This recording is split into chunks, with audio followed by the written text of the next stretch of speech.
Hello everyone, আমরা class 12-এর magnetic properties of material চ্যাপ্টারটা পড়ছিলাম। তার একটুখানি পার্ট বাকি রয়েছে, সেটা আমি আজকে কমপ্লিট করে দেওয়ার চেষ্টা করছি। তো দেখো, আগের দিন আমরা দেখেছিলাম যে একটা ম্যাগনেটিক ডাইপোলের জন্য তার অ্যাক্সিয়াল কোনো পয়েন্টে ম্যাগনেটিক ফিল্ড কত হয়, তার পারপেন্ডিকুলার বাইসেক্টর পয়েন্টে ম্যাগনেটিক ফিল্ড কত হয়, সেগুলো আমরা দেখেছিলাম। সেগুলো কিন্তু একদম similar to the electrostatics, right? ইলেকট্রোস্ট্যাটিক্সে যেরকম আমরা ওই ইলেকট্রিক ডাইপোলের জন্য ক্যালকুলেট করেছিলাম, ঠিক সেই রকমই কিন্তু মানে ফর্মুলাগুলোর স্ট্রাকচারটা কিন্তু একদম সেমই, শুধুমাত্র কনস্ট্যান্টগুলো আলাদা এখানে, তাই না? বাট স্ট্রাকচারগুলো মানে যে ডিস্ট্যান্স সাথে কেমনভাবে ভ্যারি করছে, সেগুলো সব কিছুই কিন্তু সেম। তো আজকে আমরা যেটা করব সেটা হচ্ছে কি, যে কোনো পয়েন্ট মানে আরবিটারি যে কোনো পয়েন্টের জন্য একটা ম্যাগনেটিক ডাইপোল, ঠিক আছে, একটা ম্যাগনেটিক ডাইপোলের জন্য যে কোনো আরবিটারি পয়েন্টে আমরা ম্যাগনেটিক ফিল্ড ক্যালকুলেট করব। ওকে, সো হেডিংটা হবে এখানে 3 নম্বর হবে। সো আমরা ক্যালকুলেট করতে চাইছি magnetic field. So magnetic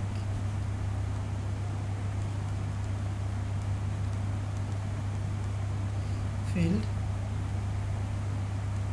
at any arbitrary position বলতে পারো, পয়েন্ট বলতে পারো, ওকে, ডিউ টু ম্যাগনেটিক ডাইপোল। ওকে, তাহলে একটা ম্যাগনেটিক ডাইপোল রয়েছে, সেই ম্যাগনেটিক ডাইপোলের জন্য যে কোনো আরবিটারি পয়েন্টে আমরা ম্যাগনেটিক ফিল্ড ক্যালকুলেট করব। ওকে, তো আমি একটা এখানে ম্যাগনেট কনসিডার করি। সাপোজ এটা আমাদের একটা ম্যাগনেট। ওকে, তাহলে ম্যাগনেটটার একটা সাউথ পোল থাকে, একটা নর্থ পোল থাকে। সাউথ পোলটাকে আমরা নেগেটিভ সাইন দ্বারা রিপ্রেজেন্ট করি। আমি আগের দিন এগুলো সব বলেছিলাম। যারা এখনও পর্যন্ত আগের দিনের ভিডিওগুলো দেখোনি তারা কিন্তু অবশ্যই দেখে নিও, ঠিক আছে? প্লেলিস্ট বানানো রয়েছে, প্লেলিস্টে কিন্তু তোমরা অ্যাক্সেস করতে পারো, সেখানে কিন্তু তোমরা সব পেয়ে যাবে, সব থিওরি ক্লাসগুলো পেয়ে যাবে। তো দেখো, আমি সাপোজ কনসিডার করছি এইটা আমাদের সাপোজ সাউথ পোল, আর এইটা আমাদের সাপোজ নর্থ পোল। তার মানে সাউথ পোল মানে কি, নেগেটিভ হবে, তাহলে পোল স্ট্রেংথ, ঠিক আছে, সেটাকে বলছে এই মাইনাস কিউএম, আর এই পয়েন্টটা তোমার প্লাস কিউএম। ওকে, এই কিউএমটা কি, ম্যাগনেটিক পোল স্ট্রেংথ। ওকে, মেরু শক্তি। সাউথটাকে আমরা নেগেটিভ বলি আর নর্থটাকে আমরা পজিটিভ বলি। ওকে, ফাইন। আর ম্যাগনেটিক মোমেন্ট, তার ডিরেকশনটা কী হবে, ডিরেকশনটা কিন্তু অলওয়েজ নেগেটিভ থেকে পজিটিভের দিকে হবে। তাহলে এই দিক বরাবর তোমার পিএমটা রয়েছে। পিএমটা কি, ম্যাগনেটিক মোমেন্ট। ফাইন, আচ্ছা, বুঝলাম। এবার আমাদেরকে বের করতে হবে যে কোনো আরবিটারি পয়েন্টে ম্যাগনেটিক ফিল্ড। তাহলে আমি আরবিটারি একটা পয়েন্ট কনসিডার করতে, সাপোজ এটা একটা পয়েন্ট, যে পয়েন্টটার পজিশন সাপোজ আর কমা থিটা। এটা কি, আর হচ্ছে তোমার এই ডিসপ্লেসমেন্ট, মানে এই যে এটা যদি তার অরিজিন মানে সেন্টার হয়, সেন্টার থেকে আর পয়েন্টে যে ডিস্টেন্স বা ডিসপ্লেসমেন্ট, সেটা সাপোজ আমি কনসিডার করছি এটা কি আর ভেক্টর, রাইট? এটা আমাদের আর ভেক্টর, এই পুরোটা। ওকে, এইখানে দেখিয়ে দিই।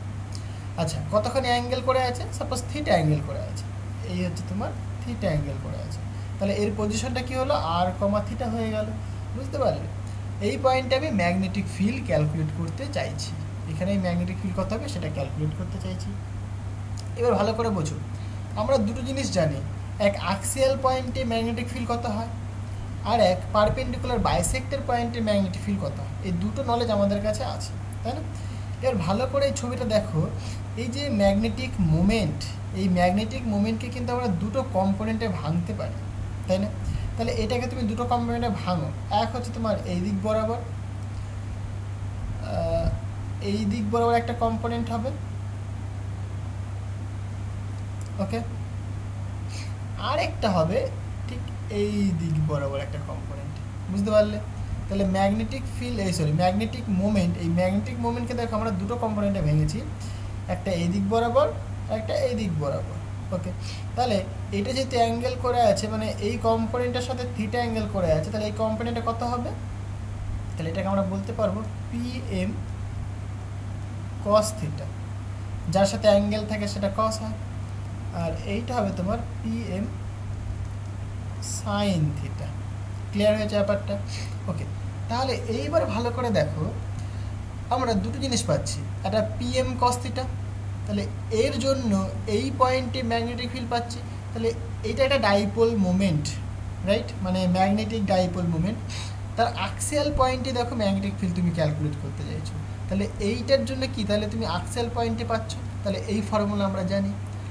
আবার পিএম সাইন থিটা, এটার জন্য তুমি এই পয়েন্টে ম্যাগনেটিক ফিল্ড ক্যালকুলেট করতে চাইছো, ভালো করে তাকিয়ে দেখো, এটা কিন্তু পারপেন্ডিকুলার রয়েছে, তাহলে তুমি বলতেই পারো যে পারপেন্ডিকুলার বাইসেক্টরের জন্য যে ম্যাগনেটিক ফিল্ড আমরা ক্যালকুলেট করেছিলাম সেটা বসাতে পারবো আমরা, তাহলে দুটোকেই কিন্তু আমরা বসাতে পারি, যেরকম আমরা ইলেকট্রোস্ট্যাটিক্সে করেছিলাম, একদম সেম জিনিস। ওকে, তাহলে পরে এখানে তুমি একটা জিনিস কনসিডার করো যে থিটাটা সাপোজ এই দিক বরাবর ঘুরছে, মানে এদিক থেকে এই দিক বরাবর, বা তুমি বলতে পারো যে উপর থেকে, মানে এই মানে যেমন যেমন খুশি তুমি কনসিডার করতে পারো, এদিক থেকে এদিকে ধরতে পারো বা এদিক থেকে এদিকে ধরতে পারো, যেমন তুমি ধরবে তেমন হয়তো তোমাকে করতে হবে, ঠিক আছে? তো আমি যখন একটা দেখাই জিনিস একই আসবে, তো চাপের কিছু নেই। সাপোজ এটা এই দিক বরাবর ঘুরছে, তাহলে এই দিক বরাবর যাচ্ছে অ্যাঙ্গেলটা, বুঝতে পারলে? আর দেখো তাহলে মানে এই যে তুমি বলছো, তাহলে ম্যাগনেটিক ফিল্ডের ডিরেকশান তুমি কি বলতে পারো? তুমি দুটো জিনিস দেখো এখান থেকে বলতে পারো, এক কি, এই পিএম কস থিটা এর জন্য এই পয়েন্টে ম্যাগনেটিক ফিল্ড হবে, তার ডিরেকশনটা কী হবে? এই দিক বরাবর হবে, রাইট? এটাকে মুছছে, এই দিক বরাবর হবে ম্যাগনেটিক ফিল্ডের ডিরেকশনটা, তাহলে এটা হবে তোমার বি আর ভেক্টর। আর এই পিএম সাইন থিটা, তার জন্য ম্যাগনেটিক ফিল্ডের ডিরেকশন কোন দিক বরাবর হবে? এই দিক বরাবর হবে, সেটা কি হবে? বি থিটা হবে, বুঝতে পারলে? কারণ অ্যাঙ্গেল নিয়ে এদিকে ঘুরছে, তাহলে ম্যাগনেটিক ফিল্ডটা ঠিক এদিক বরাবর হবে। ক্লিয়ার হয়েছে ব্যাপারটা? বা তুমি যদি বলো যে না বাবা, ম্যাগনেটিক ফিল্ডে এই দিক বরাবর আমি কনসিডার করব, তাহলে একটা নেগেটিভ সাইন অটোমেটিক চলে আসবে, ঠিক আছে? আমি তোমাকে দেখাচ্ছি, তো চাপের কিছুই নেই। তো সাপোজ প্রথমে আমি পিএম কস থিটার জন্য দেখাই, এই পয়েন্টে ম্যাগনেটিক ফিল্ড কত হবে? সেটা কত? বি আর হবে, তাই তো? সো পিএম কস থিটার জন্য, মানে অ্যাক্সিয়াল পয়েন্টের জন্য, so due to PM cos theta, তাহলে এটার জন্য কি হবে? তুমি বলবে যে B R that is equal to, সূত্র কী ছিল বাবা? Mu zero divided by 4 pi into কি, 2 times of magnetic dipole moment. তাহলে এখানে ম্যাগনেটিক ডাইপোল মোমেন্টের ভ্যালু কতখানি? এইখানে কিন্তু তুমি লিখবে PM cos theta divided by কী ছিল? ডিস্টেন্সের মানে কিউ, তাই না? তুমি যে সূত্রটা পড়েছিলে সেখানে শুধুমাত্র পিএম লিখেছিলে, বাট এইখানে দেখো পিএম কস থিটা রয়েছে, তাই না? মানে যে অ্যাক্সিয়াল বরাবর সেটাতে কী রয়েছে? Magnetic moment PM cos theta, তার জন্য তুমি এখানে কি পিএম কস থিটা ইউজ করবে। ওকে, এটাকে তুমি 1 নম্বর নাম দিয়ে রাখো।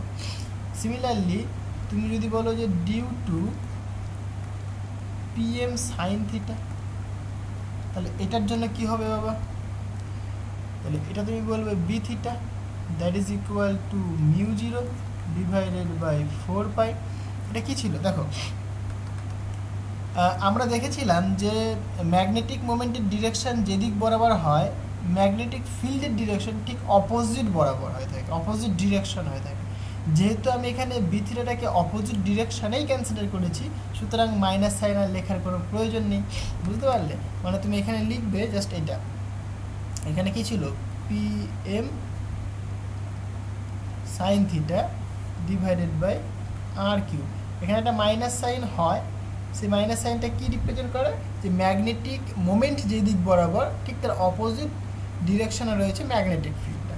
যেহেতু আমি আগে থেকেই ডিরেকশনটাকে বুঝিয়ে দিয়েছি যে ম্যাগনেটিক মোমেন্ট যে দিক বরাবর রয়েছে ঠিক তার অপোজিট ডিরেকশনে রয়েছে ম্যাগনেটিক ফিল্ড, আমি সেরকমই ডিরেকশন কনসিডার করেছি, তাতে কি আমাদের সুবিধা হয়ে গেল। তুমি এদিকে কনসিডার করতে পারো, তাহলে তোমাকে বাবা এখানে একটা না মাইনাস সাইন দিতে হতো, মানে ভেক্টর ফর্মে লিখতে গেলে, বুঝতে পারলে? ক্লিয়ার হয়েছে আশা করি ব্যাপারটা? ওকে, এটাকে যদি তুমি ভেক্টরিক্যালি লেখো তাহলে তুমি এরকম বলতে পারো যে এখানে একটা ভেক্টর দিয়ে দেবে আর এখানে তুমি একটা আর ক্যাপ করে দেবে, ওকে, ইন ভেক্টর নোটেশন। আর এটাকে যদি ভেক্টর ফর্মে লেখো তাহলে এখানে ভেক্টর দেবে, এখানে তুমি থিটা ক্যাপ বলবে। থিটা ক্যাপটা যে বললাম এই এদিক থেকে এই দিক বরাবর তার ডিরেকশন রয়েছে, এই দিক বরাবর, তার জন্য কি ম্যাগনেটিক ফিল্ড এদিক বরাবর রয়েছে, বুঝতে পারলে? মানে এই যে বি ভেক্টর তুমি লিখেছো না, বি থিটা ভেক্টর, এটার মানে হচ্ছে তোমার কি বি থিটা থিটা ক্যাপ। আর এখানে তুমি লিখছো না বি আর ভেক্টর, এর মানে কত বাবা, বি আর সরি এখানে আর ভেক্টর মানে আর ক্যাপ, বুঝতে পারলে? ওকে, তাহলে তুমি ভেক্টর ফর্মেও লিখতে পারো, কোনো অসুবিধা নেই।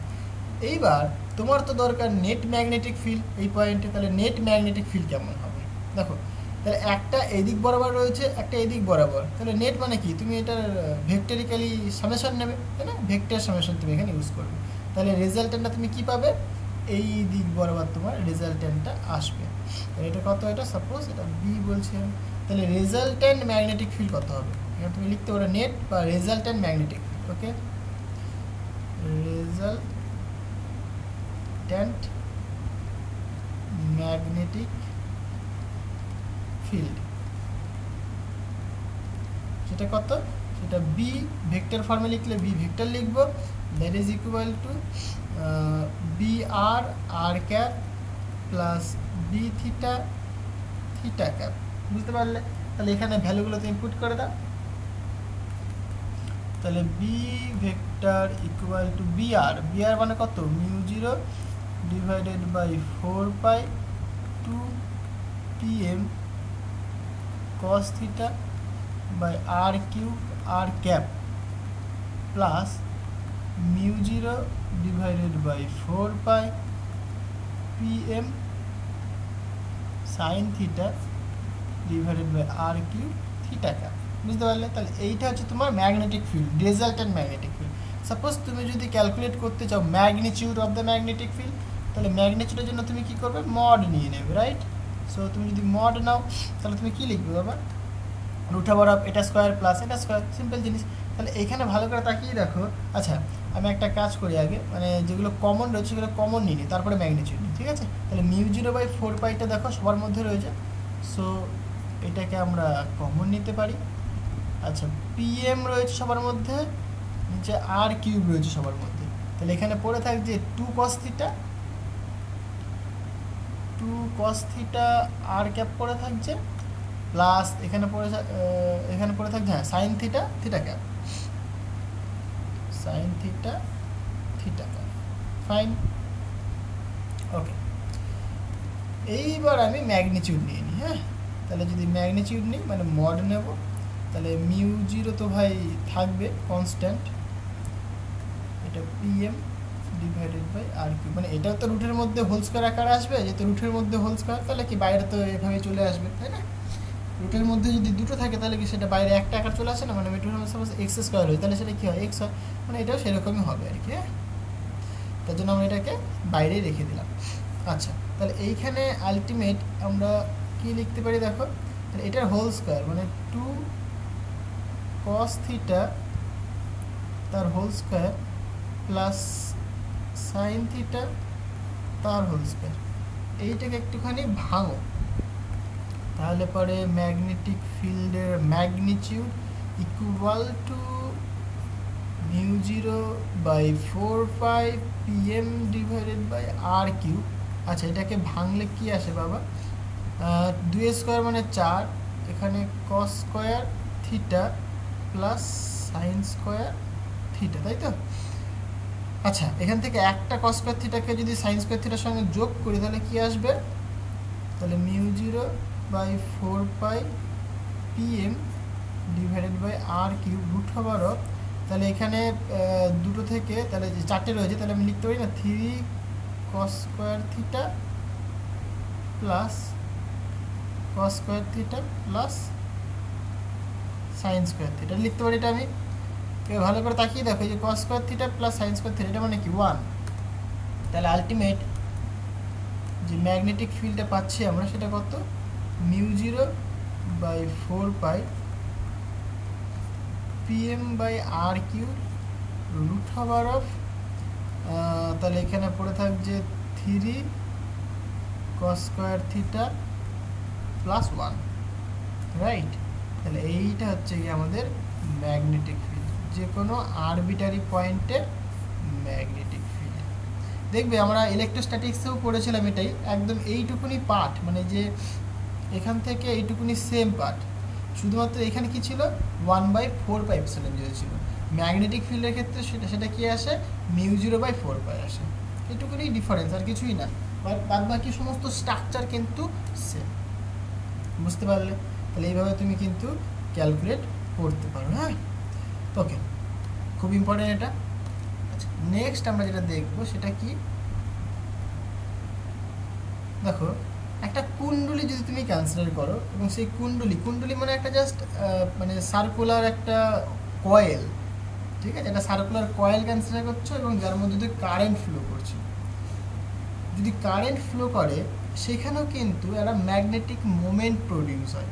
আমি ক্যালকুলেশন করে দেখাবো যে কি করে ম্যাগনেটিক ফিল্ড প্রডিউস হয়। হ্যাঁ, সো আমি এখানে জাস্ট বলতে চাইছি কি, একটা কারেন্ট ক্যারিং সার্কুলার কয়েল রয়েছে। ওকে, ক্যারিং সার্কুলার কয়েল আছে। এই যে কারেন্ট ক্যারিং সার্কুলার কয়েল, হ্যাঁ, তাহলে এ কিন্তু একটা ম্যাগনেটিক ডাইপোল মোমেন্টের মতো কিন্তু কাজ করে। মানে এরকম যদি একটা আমি কয়েল কনসিডার করি, কয়েলের মধ্যে দিয়ে কী ফ্লো করছে, কারেন্ট ফ্লো করছে। বুঝতে পারলে? এই যে কয়েলটার মধ্যে দিয়ে যে কারেন্ট ফ্লো করছে, এর জন্য একটা ডাইপোল প্রডিউস করে। সেই ডাইপোলটা কত হয় সেগুলো আমরা ক্যালকুলেট করব, ঠিক আছে? সো সেগুলো আমরা আস্তে আস্তে দেখবো, সো চাপ নেই।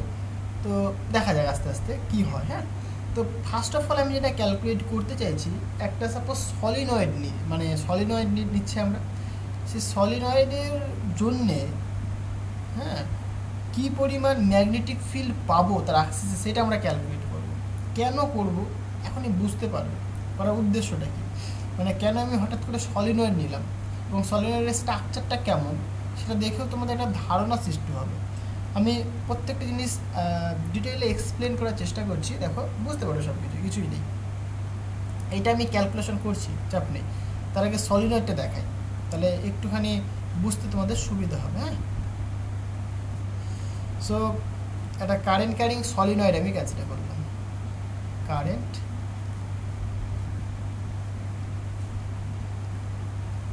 Carrying solenoid. ওকে, দেখো সলিনয়েড মানে কি? সলিনয়েড মানে তোমরা জানো ওয়্যারটা এরকমভাবে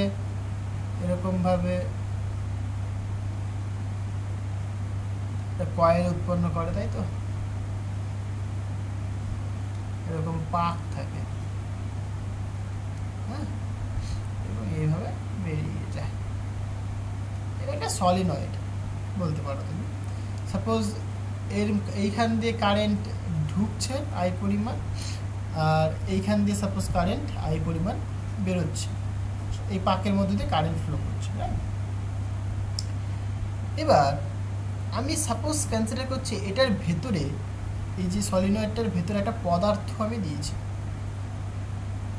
মানে এরকম ওয়্যার রয়েছে, মানে তুমি এরকম ইমাজিন করতে পারো এরকম একটা পদার্থ রয়েছে, সেই পদার্থটার উপরে, ঠিক আছে, তুমি এই তারটাকে পেঁচিয়েছো। কথাটা কি বললাম বুঝতে পারলে? মানে এরকম একটা, মানে সাপোজ সিলিন্ড্রিক্যাল একটা পদার্থ রয়েছে, লোহা হতে পারে, ইস্পাত হতে পারে, এটা তুমি পদার্থ তুমি নিয়েছো, তার উপরে কি করলে তুমি ওয়্যারটাকে এরকমভাবে পেঁচালে। ওকে, এবং এই যে এটা তাহলে একটা সলিনয়েড ফর্ম করলো, এবং এর যে ডিস্ট্যান্স পুরোটা সেটাকে আমি কনসিডার করছি সাপোজ 2L। পুরো সলিনয়েডটার ডিস্ট্যান্স কতখানি? 2L। ওকে, এবং এইটা সাপোজ সলিনয়েডটার সেন্টার। তাহলে যেহেতু সিলিন্ড্রিক্যাল, তাহলে কি এখান দিয়ে অ্যাক্সিস যাবে, ক্লিয়ার হয়েছে? এটা আমাদের অ্যাক্সিস। এবার সাপোজ আমি বললাম যে পি পয়েন্টে, এটা তোমার পয়েন্ট পি পয়েন্টে ম্যাগনেটিক ফিল্ড কত হবে সেটা বের করতে চাইছি আমরা, এবং তার যে ডিস্ট্যান্স, যে পয়েন্টে ম্যাগনেটিক ফিল্ড বের করব সেটা সাপোজ এই অরিজিন বা সেন্টার ও কনসিডার করলাম, ও থেকে আর ডিস্টেন্সে বের করতে চাইছি আমরা এই সলিনয়েডটার জন্য। ভালো করে বুঝবে কথাগুলো আমার। এখানে কিন্তু শুধুমাত্র একটা সার্কুলার ওয়্যার কনসিডার করিনি, আমি একটা সলিনয়েড কনসিডার করলাম, ঠিক আছে? তার জন্য পি পয়েন্টে ম্যাগনেটিক ফিল্ড কত হবে সেটা দেখবো আমরা। তাহলে আস্তে আস্তে জিনিসগুলোকে বোঝা যাক। ওকে, দেখো আমি সাপোজ কনসিডার করে নিচ্ছি যে ইউনিট লেন্থে মানে একক দৈর্ঘ্যে পাক সংখ্যা রয়েছে small N. Let us consider, যেখানে লিখি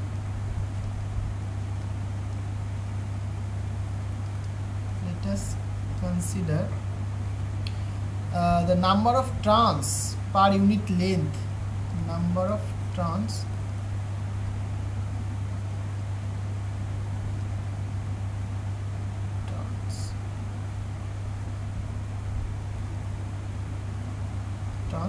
per unit length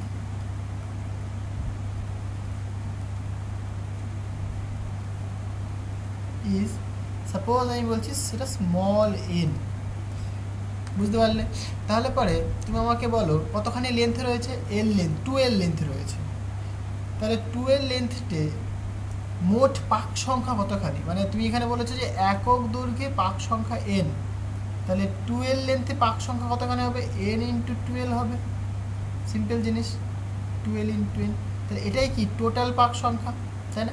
তাহলে তুমি এখানে বলতে পারো সুতরাং টোটাল পাক সংখ্যা, total number of turns is capital N equal to N into 2L। তাহলে capital N equal to 2N into L. তাহলে এই যে 2N ইন্টু এল এটা কি টোটাল নাম্বার অফ টার্নস রয়েছে, যেহেতু 2L লেন্থ, তাহলে 2L লেন্থে কতগুলো পাক সংখ্যা রয়েছে, নাকি 2N ইন্টু এল। এন হচ্ছে তোমার ইউনিট দৈর্ঘ্যে পাক সংখ্যা, বুঝতে পারলে? বুঝে বুঝে করো। আচ্ছা, বুঝলাম। এইবার ভালো করে এখানে বোঝো যে এক একটা এগুলো কি, দেখো প্রত্যেকটা টার্ন মানে এক একটা এরকম সার্কুলার লুপ রয়েছে, তাই না? এরকম একটা সার্কুলার লুপ রয়েছে এক একটা। তাহলে একটা সার্কুলার লুপে আই পরিমাণ কারেন্ট যাচ্ছে। তাহলে দেখো এখানে অনেকগুলো সার্কুলার লুপ রয়েছে, কতগুলো সার্কুলার লুপ, নাকি 2N ইন্টু এল, মানে ক্যাপিটাল এন সংখ্যক সার্কুলার লুপ রয়েছে। তাহলে প্রত্যেকটা লুপে যদি আই অ্যাম্পিয়ার করে কারেন্ট যায়, তাহলে এন খানা যদি লুপ থাকে কতখানি কারেন্ট যাবে, তাহলে টোটাল কতখানি কারেন্ট ফ্লো করছে, তাহলে net effective current, effective current কত হবে বলো? সেটাকে তুমি কিছু একটা নাম দাও, আই প্রাইম বলো, সেটা কিন্তু ক্যাপিটাল এন ইন্টু আই হবে। তাহলে আই প্রাইম ইকুয়াল টু তুমি বলবে ক্যাপিটাল এন এর মান কত বাবা, 2N into L into I. তাহলে এতখানি কারেন্ট কিন্তু ফ্লো করছে, বুঝতে পারলে? এইবার আমি সাপোজ কনসিডার করছি প্রত্যেকটা লুপের যে radius of the loop that is a, তাহলে এরিয়া কতখানি হবে, তাহলে তুমি বলবে পাই ইন্টু এ স্কোয়ার। লুপের যদি রেডিয়াস যদি এ হয় তাহলে এরিয়া কত হবে, পাই স্কোয়ার হবে। সিম্পল জিনিস, যেহেতু সার্কেল রয়েছে না, তাহলে সার্কেলের ক্ষেত্রে এরিয়া কী হয়, পাই স্কোয়ার হয়। তাহলে area of the loop, cross sectional area, cross sectional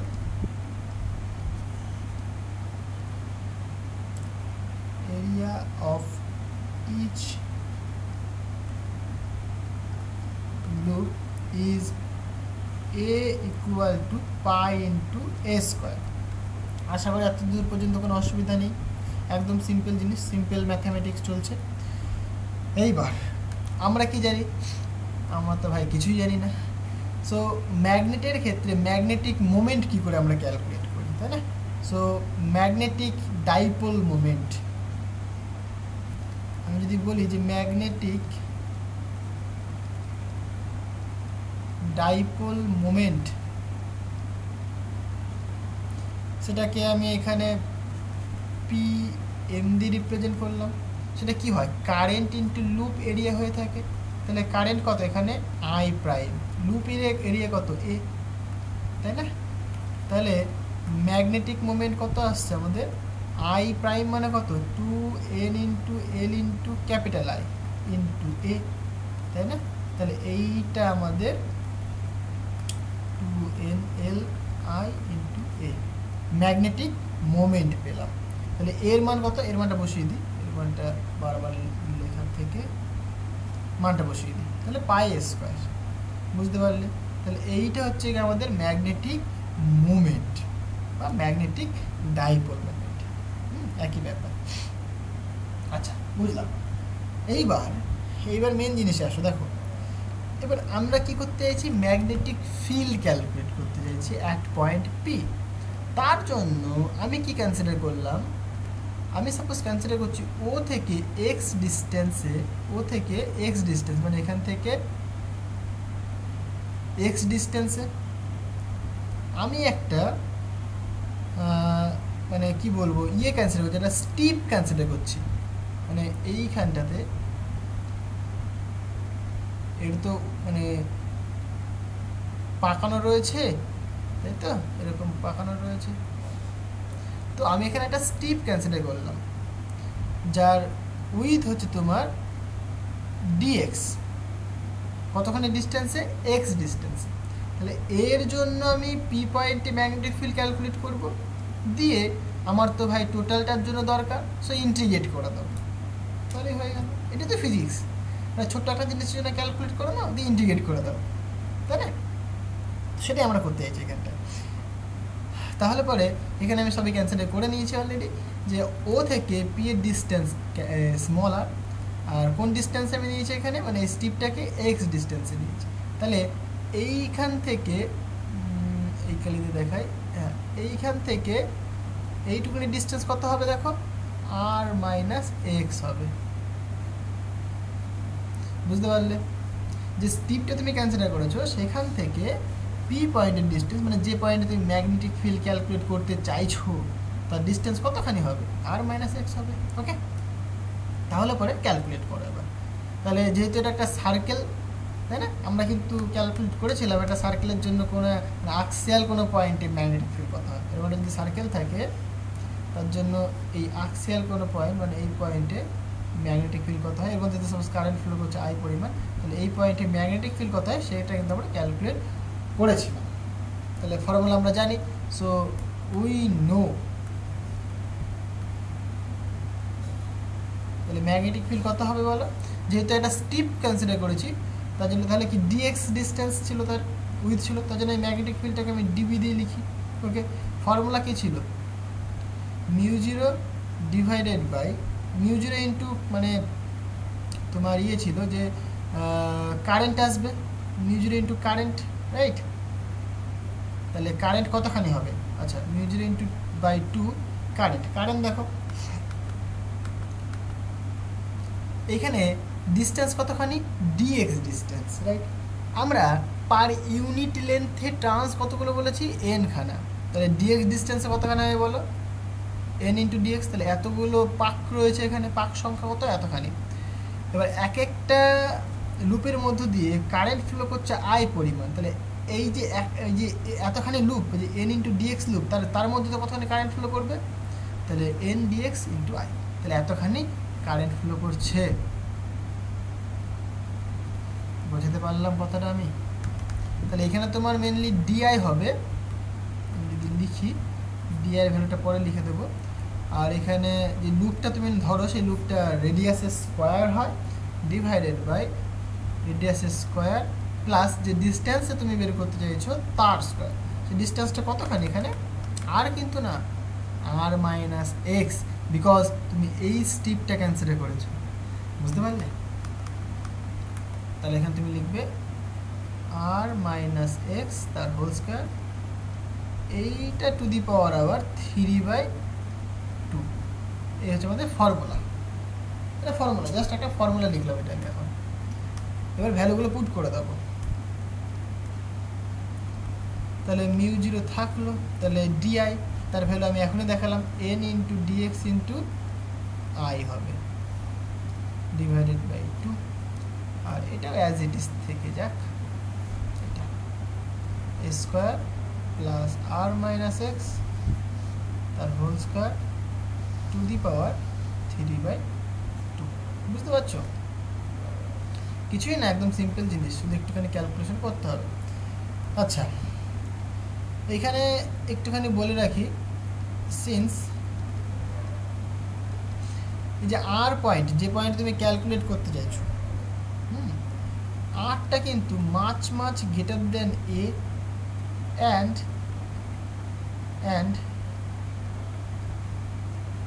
sorry R much much greater than X. Okay, তাহলে তুমি আমাকে একটা কথা বলো, যেহেতু আর এর মান এক্সের থেকে অনেক বড়, তাহলে এক্সটাকে আমি নেগলিজিবল কনসিডার করতে পারি, তাহলে 0 হয়ে যাবে এটা। তার মানে আমি বলতে পারি যে R minus X near equals to R. তাহলে এটা কি আসছে, তাহলে ultimate A square plus R square, right? তো এটা যদি হয় তাহলে তুমি বলবে যে A square plus R square আসছে, সেইটাকে আমি আবার কনসিডার করতে পারি সিম্পলি আর স্কোয়ার, কারণ এটা আবার কি অনেক ছোট, তাহলে এটাকে আমি আবার কনসিডার করতে পারি আর স্কোয়ার।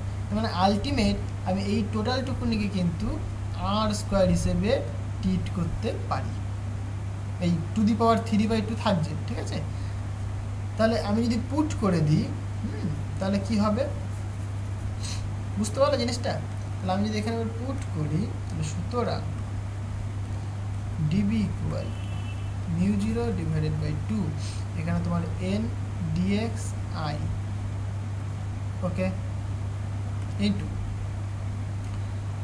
এখানে তোমার A square as it is থাকলো, আর এটা তোমার আর স্কোয়ার থাকছে, আর টু দি পাওয়ার রয়েছে 3/2। পুট করে দাও, তাহলে এখানে দেখো স্কোয়ার স্কোয়ার কেটে যাবে, আলটিমেট পড়ে থাকবে আর কিউ। সুতরাং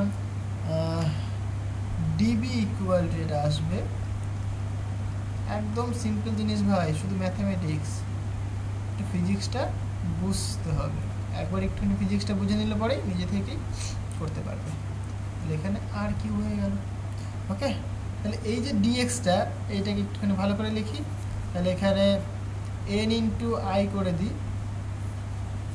এটাকে এরকম করে দিই, so mu zero divided by 2 N into I into এখানে তাহলে ডিএক্স থাকে। তাহলে এটা এই ওই যে ওইটুকুনি স্টিপ ক্যান্সেল করেছিলাম, তার জন্য ম্যাগনেটিক ফিল্ড পেলে। আমার তো ভাই টোটাল সলিনয়েডের জন্য দরকার, so for total solenoid, for total solenoid,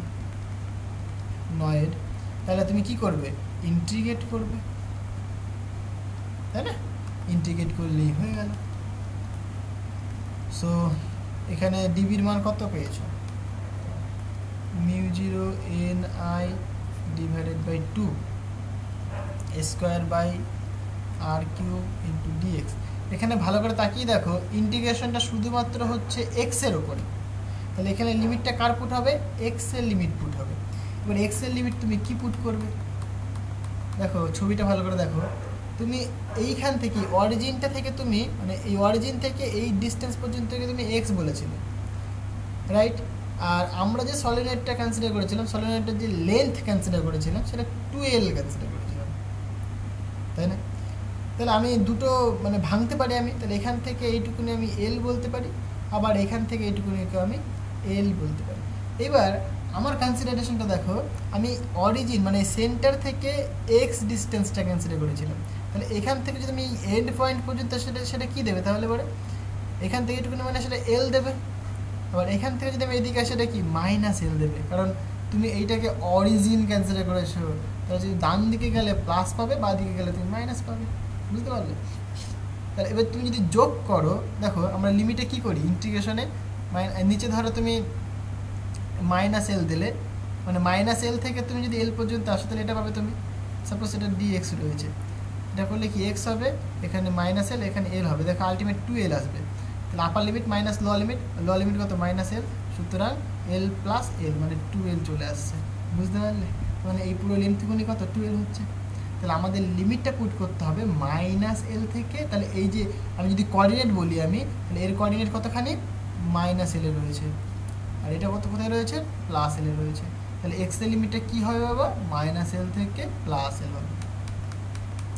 আশা করি জিনিসগুলো তোমরা জানো, আমি আবার ডিটেলে ভেঙে বলে দিলাম। ওকে, কোঅর্ডিনেট দিয়ে ভাবো তাহলে বেশি বুঝতে সুবিধা হবে। হ্যাঁ, তাহলে এবার দেখো ভেতরে যে টার্মটুকুনি রয়েছে এটা কনস্ট্যান্ট, তাহলে বাইরে চলে আসো। তাহলে mu zero N I divided by 2 square by R cube, তাহলে ইন্টিগ্রেশন মাইনাস এল থেকে এল ইন্টু ডিএক্স, এটা ইন্টিগ্রেট করলে কত হবে, সুতরাং mu zero N I divided by 2 square divided by R cube, তাহলে এটা X, upper limit minus L, lower limit plus L, তাহলে mu zero N I divided by 2 square by R cube, upper limit minus, আবার lower লিমিটটা minus হয়েছে, তার minus মাইনাসের plus, মানে 2l আসছে। সুতরাং B equal to mu zero N I by 2, এখানে দেখো 2l, মানে এখানে তুমি লিখবে A square into 2l by R কি, রাইট। এবার ম্যাগনেটিক যে মোমেন্ট তাকে আমি দেখো ডিফাইন করে রেখেছিলাম এখানে, সেটা কত 2nl I পাই স্কোয়ার, তাই না? তাহলে এইখানে আমরা কি করতে পারি, এটাকে ওরকম স্ট্রাকচারে আনার চেষ্টা করি। তাহলে B equal to mu zero, ওপরে দেখো ওপেন, আচ্ছা এরকম লিখি আগে আমি 2 রাখলাম, তো কি ছিল ম্যাগনেটিক মোমেন্টার ভ্যালু ছিল তোমার এইরকম, তো যে P M equal to 2nl I into pi square, তাই না, কারেন্টের লুপ এরিয়া এটা ছিল। তাহলে 2n, তাহলে আমি এক এক করে লিখি, দেখি আসে কিনা।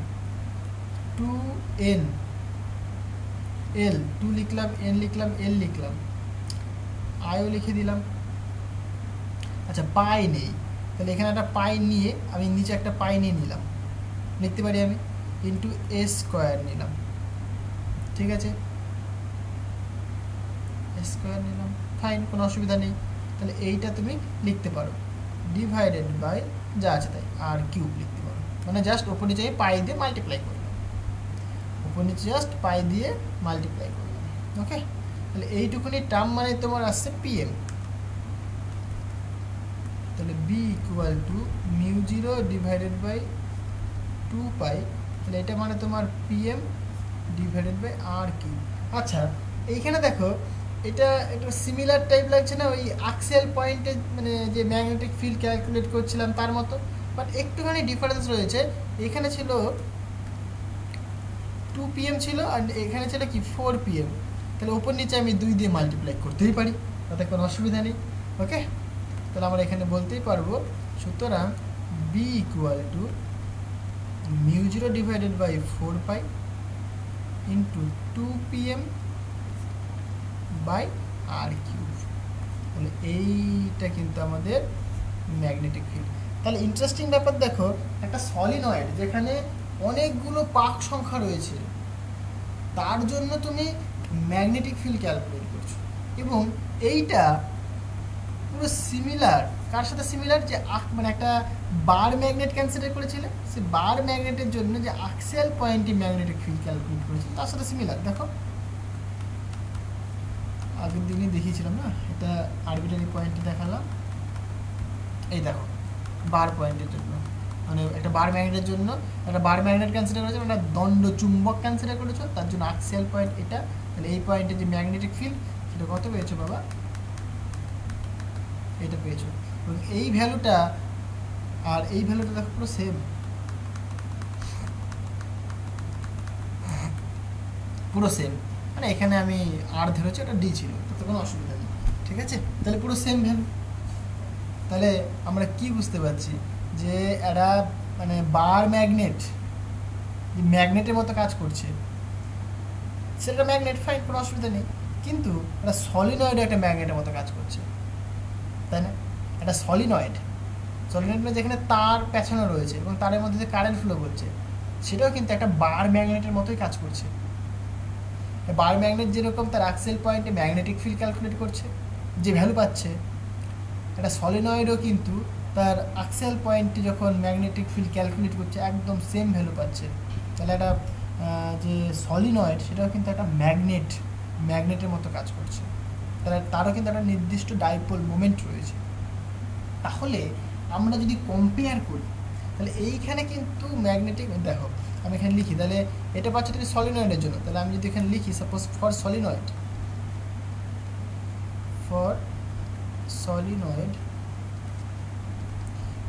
ম্যাগনেটিক ফিল্ড কত আসছে, যে μ0/4π 2pm divided by R Q. এইখানে মাথায় রাখতে হবে হয় পিএম মানে কত, magnetic moment, magnetic dipole moment, সেটা মানে কত বলো, 2NLI/π², current into loop area, এটা পাই। সিমিলারলি এটা তুমি পেলে ফর বার ম্যাগনেট,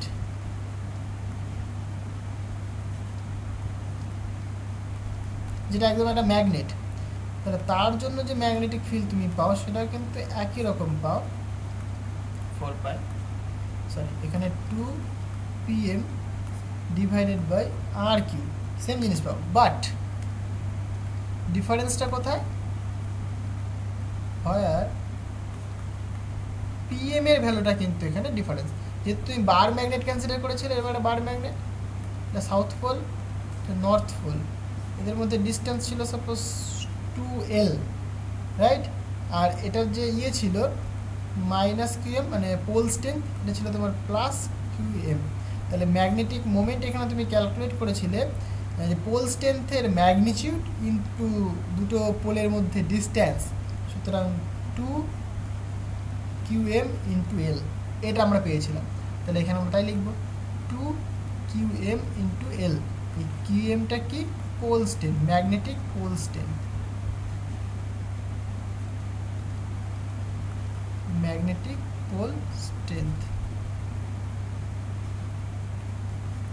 বুঝতে পারলে?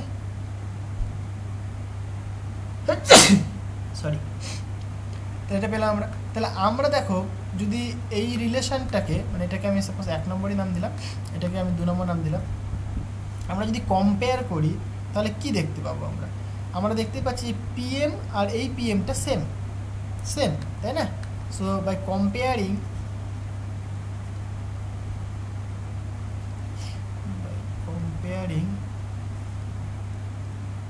equation 1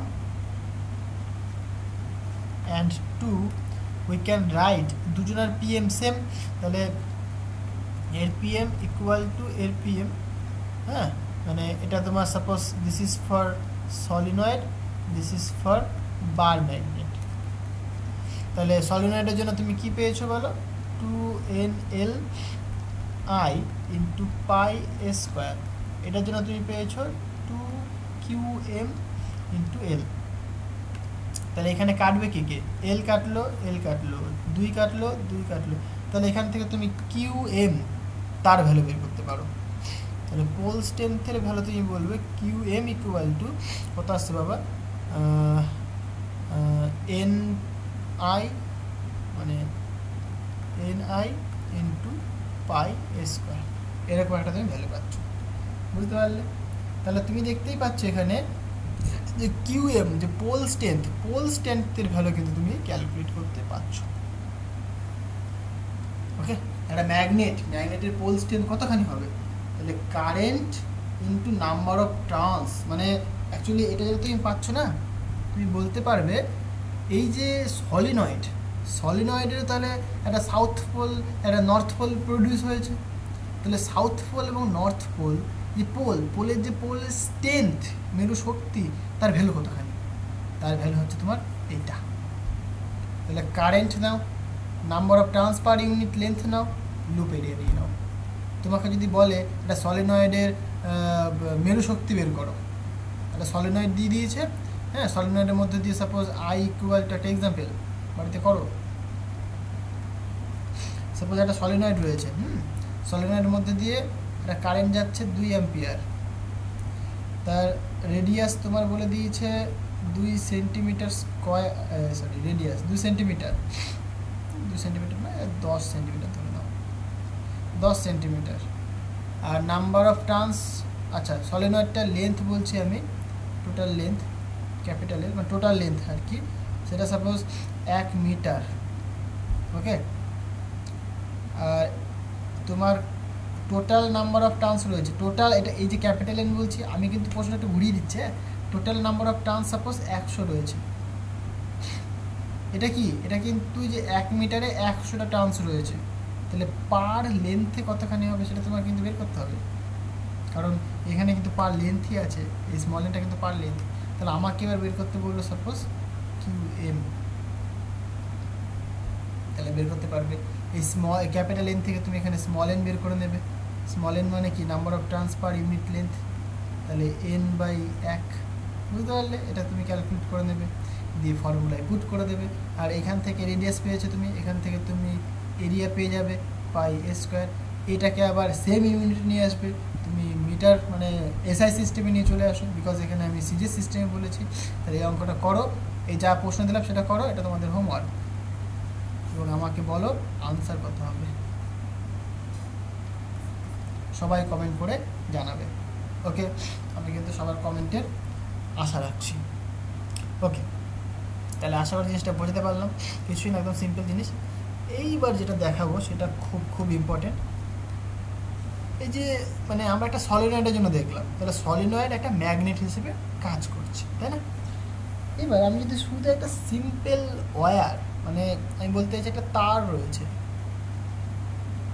সেই তারের মধ্য দিয়ে ইলেকট্রন ফ্লো করছে, মানে সাপোজ চার্জ ফ্লো করছে, একটা জেনারেল করি, দিয়ে আমি ইলেকট্রনের কথা বলবো, মানে জিনিসটা আমি বোঝাচ্ছি, চাপ নেই। এটা আমাদের পৃথিবী ঘুরছে, দেখি পৃথিবীর একটা নিজস্ব ম্যাগনেটিক ফিল্ড রয়েছে, তাই না? পৃথিবী ঘুরছে, তার জন্য একটা ম্যাগনেটিক ফিল্ড রয়েছে, সেটা কী করে ক্যালকুলেট করবো আমরা, এখনই বুঝতে পারবো, চাপ নেই। তাহলে আমি এখানে যেটা বলতে চাইছি, সাপোজ একটা ওয়্যার রয়েছে, ওয়্যারের মধ্যে দিয়ে একটা চার্জ পার্টিকেল ঘুরছে, তার জন্য কোনো একটা পয়েন্টে ম্যাগনেটিক ফিল্ড বের করতে পারবো, ঠিক আছে? সো ম্যাগনেটিক ফিল্ড নয়, magnetic moment, sorry. So magnetic মানে ম্যাগনেটিক মোমেন্ট পেয়ে যাওয়া মানেই তো বুঝতে পারছো তার একটা কি ম্যাগনেটিক প্রপার্টি রয়েছে, তাই না? সো ম্যাগনেটিক মোমেন্ট কার জন্যে, অফ একটা সার্কুলার, মানে একটা চার্জ পার্টিকেল যেটা সার্কুলেট করছে ওয়্যারের মধ্যে দিয়ে। অ্যাকচুয়ালি তুমি এরকম ভাবতে পারো, ইমাজিন করতে পারো যে একটা ওয়্যার মানে সার্কুলার ওয়্যার রয়েছে, যার মধ্যে একটা চার্জ পার্টিকেল মুভ করছে, বা এরকমভাবে তুমি ভাবতে পারো যারা চার্জ পার্টিকেল রয়েছে সেটা কি গোল গোল গোল গোল করে ঘুরছে, যেমনভাবে তুমি ইমাজিন করবে তার উপর ডিপেন্ড করবে, ঠিক আছে? তাহলে আমি এরকম লিখছি সার্কুলেটিং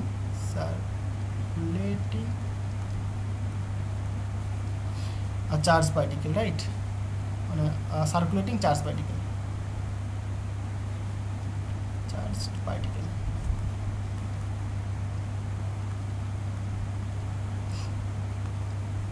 জিনিসটা বোঝাতে পারলাম। তো মানে একটা চার্জ পার্টিকেল গোল গোল করে ঘুরছে, তার জন্য ম্যাগনেটিক মুভমেন্ট কত হবে সেটা আমরা বের করতে চাইছি। যে বললাম জিনিসটা তুমি ভাবতে পারো একটা তারের মধ্যে দিয়ে ঘুরছে, বা ভাবতে পারো তুমি সিম্পল একটা চার্জ পার্টিকেল নিয়েছো, একটা বল, মানে একটা বল তুমি নিয়েছো, সুতোতে বেঁধে দিয়েছো, দিয়ে পায়ে পায়ে করে ঘোরাচ্ছ, বলটা একটা চার্জ পার্টিকেল, সে নেগেটিভ চার্জ হতে পারে, পজিটিভ চার্জ হতে পারে, ঠিক আছে? তো তার জন্য ম্যাগনেটিক মুভমেন্ট কত হবে সেটা আমরা বের করতে চাইছি। তাহলে ইন্টারেস্টিং ব্যাপারগুলো বুঝতে পারছো? একটা ইলেকট্রন, একটা চার্জ পার্টিকেল ঘুরছে, তার জন্য ম্যাগনেটিক মুভমেন্ট পাবো আমরা, এবং ম্যাগনেটিক মুভমেন্টের ভ্যালুটা কত হবে সেটা বের করবো আমরা। দেখো খুব ইন্টারেস্টিং জিনিস এগুলো, হ্যাঁ। আচ্ছা, তাহলে আমি ক্যান্সেলটা করছি, সাপোজ একটা চার্জ পার্টিকেল এটা, ঘুরছে এইভাবে, ওকে, সাপোজ এইভাবে ঘুরছে চার্জ পার্টিকেল, যা চার্জ আমি সাপোজ কনসিডার করছি কিউ, ওকে।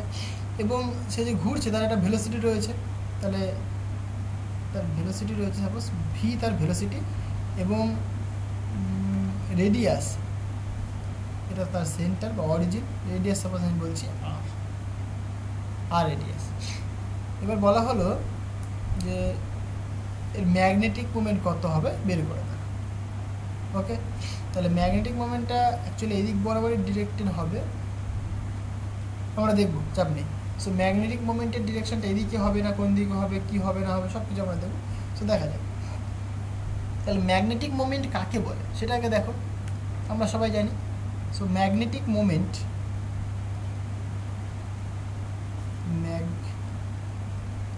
অনলি ম্যাগনেটিক মোমেন্ট বলতে পারো বা ম্যাগনেটিক ডাইপোল মোমেন্ট বলতে পারো, ডাইপোল মোমেন্ট, সেটাকে আমরা পিএম দিয়ে রিপ্রেজেন্ট করে থাকি। সেটা কি বলে, current into loop area, current into loop area. তাহলে এক এক করে বের করা যাক। তাহলে এটাকে তুমি 1 নম্বর নাম দিয়ে রাখলে। সো নাও কারেন্ট কতখানি হবে সেটা বের করা যাক। দেখো একটা চার্জ পার্টিকেল একটা সার্কুলার পাথে ঘুরছে যা রেডিয়াস আর। তাহলে একবার দেখো চার্জ পার্টিকেল যখন মুভ করে, ইউনিফর্ম ভেলোসিটি যখন মুভ করে, টাইমের রেসপেক্টে মুভ করলে কারেন্ট পাই আমরা, তাই না? তাহলে যদি আমরা বলি কারেন্ট কত, আমাকে যদি কেউ জিজ্ঞাসা করে কারেন্ট কত, তুমি বলবে কারেন্ট মানে কি, চার্জ বাই টাইম, তাই তো? Rate of flow of charge, that is called current. তাহলে সময় সাপেক্ষে যে চার্জের ফ্লো হচ্ছে এটাই কারেন্ট। তাহলে যে টি লিখলাম, T is the time period, T is the time period, মানে একবার টাইম পিরিয়ড কাকে বলে, যে চার্জ পার্টিকেলটা একবার কমপ্লিট অসিলেশন করতে যতক্ষণ সময় লাগবে। মানে ব্যাপারটা হচ্ছে এরকম, এখান থেকে চার্জ পার্টিকেল যাত্রা শুরু করলো, ding ding ding ding ding ding ding ding ding ding ding ding ding ding, আসছে আসছে যাচ্ছে যাচ্ছে, ঘুরছে ঘুরছে যাচ্ছে যাচ্ছে, এখানে এখানে আসতে যতখানি সময় লাগবে সেটাই তার টাইম পিরিয়ড। তাহলে টাইম পিরিয়ড কতখানি, টাইম পিরিয়ড, সেটাকে আমরা ক্যাপিটাল টি দিয়ে রিপ্রেজেন্ট করি। তাহলে টাইম পিরিয়ডকে ডিফাইন করা হয়ে থাকে কিভাবে, তোমার আচ্ছা টাইম পিরিয়ডকে আমরা ডিফাইন করি কিভাবে, দেখো তুমি বলতে পারো যে ওমেগা ইকুয়াল টু কী হয়। দেখো অনেক কিছু বোঝার আছে, হ্যাঁ। Omega is equal to 2π/t, এইভাবে বলতে পারো। এখান থেকে তুমি বলতে পারো ওমেগা মানে কি জানি আবার, V is equal to R omega, এখান থেকে তুমি ডিরেক্ট বলতে পারো, অসুবিধা নেই। তাহলে ওমেগার ভ্যালু এখানে পুট করে দাও, সুতরাং omega equal to V by R. তাহলে তুমি লিখবে V by R equal to 2π/t। তাহলে পরে টি ইকুয়াল টু তুমি লিখছো 2πr/v, এরকম একটা প্রসেস তুমি বলতে পারো। অথবা যেহেতু টাইম পিরিয়ড, কারণ আমরা একটা সূত্র জানি, S equal to V into T, S equal to V into T. এইখানে যেটা হয় এস, এস হচ্ছে তোমার কি, যে ডিস্টেন্স বা ডিসপ্লেসমেন্টটা ছিল এই ডিস্টেন্স। এখানে এখানে যেহেতু সার্কেল মানে সার্কুলার পাথে ঘুরছে, রোটেটিং ব্যাপার রয়েছে, তাহলে এখানে হবে তোমার অ্যাঙ্গুলার ডিসপ্লেসমেন্ট, সেটা তোমার থিটা হয়ে যায়, বুঝতে পারলে? তাহলে এবারে সেটা কতখানি, পুরোটা তোমার যাচ্ছে যেহেতু পুরোটা, তাহলে 2πr, তাহলে 2πr। ভেলোসিটি কত, নিচে যেহেতু ভেলোসিটি হবে ভি, যেমনভাবে তুমি করবে তাতে কোনো অসুবিধা নেই। তুমি এই প্রসেসও করতে পারো, এই প্রসেসও করতে পারো, একদম ডিরেক্ট লিখতে পারো, অসুবিধা নেই। তাহলে এটাকে তুমি এখানে পুট করে দাও। তাহলে সুতরাং current I equal to Q divided by T, T মানে 2π into R divided by V. তাহলে তুমি কারেন্ট পেয়ে গেলে Q V divided by 2π into R, এটাকে তুমি 3 নম্বর নাম দিয়ে রাখলে, ওকে। এবার এরিয়া ক্যালকুলেট করো ভাই, যেহেতু সার্কুলার পাথে মুভ করছে তাহলে এরিয়া কত হবে, সুতরাং area A equal to pi into A square, 4 নম্বর নাম দাও। তাহলে ফ্রম ইকুয়েশন 1 তাহলে আমরা কি বলবো যে magnetic dipole moment equal two current into loop area. Clear হয়েছে? এটাকে তাহলে সিম্পলিফাই করা যাক। সুতরাং ম্যাগনেটিক ডাইপোল মোমেন্ট ইকুয়াল, আচ্ছা পাই পাই ক্যান্সেল হবে, তাহলে এখানে কিউ থাকবে, ভি থাকবে, এ স্কোয়ার থাকবে, ডিভাইডেড বাই 2 ইন্টু আর থাকবে। ঠিক লিখলাম? ঠিক আছে, অসুবিধা নেই। নাকি আরো কিছু কাটবে? আচ্ছা, এখানে এখানে এ কেন লিখলাম আমি? রেডিয়াসটা কি ক্যান্সেল করেছিলাম? আর ক্যান্সেল করেছিলাম। এটা আর করো বাবা, এটাকে আর করো, কনফিউশন হয়ে গেছিল না। রেডিয়াসটা তো তুমি আর ক্যান্সেল করতে, আর ক্যান্সেল করো না, এটা তোমার আর হবে। তাহলে এখানে একটা আর এখানে একটা কাটবে, তাহলে এইখানে তোমার একটা আর থাকবে, এখানে আর থাকবে না, বিকজ এই আর ক্যান্সেল হয়ে যাবে, এই পাই ক্যান্সেল হয়ে যাবে। ওকে, এটা পাচ্ছি তুমি। তাহলে এটা তোমার ম্যাগনেটিক মোমেন্ট হলো। একটা কাজ করা যাক, এইটাকে একটু সুন্দর করে লেখা যাক। So magnetic moment Q, sorry PM, ওপরে হচ্ছে মাস দিয়ে তুমি মাল্টিপ্লাই করো। মাস দিয়ে মাল্টিপ্লাই করলে কী হবে দেখো, Q into R, M into V পাবে, নিচে পাবে তুমি 2 into M. M into V, this is the this is the momentum, linear momentum. ঠিক আছে? আর এম ইন্টু ভি এটা লিনিয়ার মোমেন্টাম, আর M into V into R এইটা তোমার অ্যাঙ্গুলার মোমেন্টাম। তাহলে এটাকে তুমি একসাথে লেখো। কথাটা কি বোঝাতে পারলাম? এম ভি ইন্টু আর এটা তোমার অ্যাঙ্গুলার মোমেন্টাম।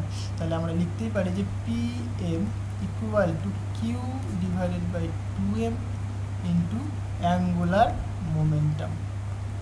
যে এল মানে তোমার এম ভি ইন্টু আর। এবার তুমি বলতেই পারো যে ভাই আমরা অ্যাঙ্গুলার মোমেন্টামের ডেফিনেশনটা এরকম পড়েছিলাম যে L vector equal to R cross P vector. P হচ্ছে তোমার linear momentum, mass into velocity. একদম ঠিক বলেছো।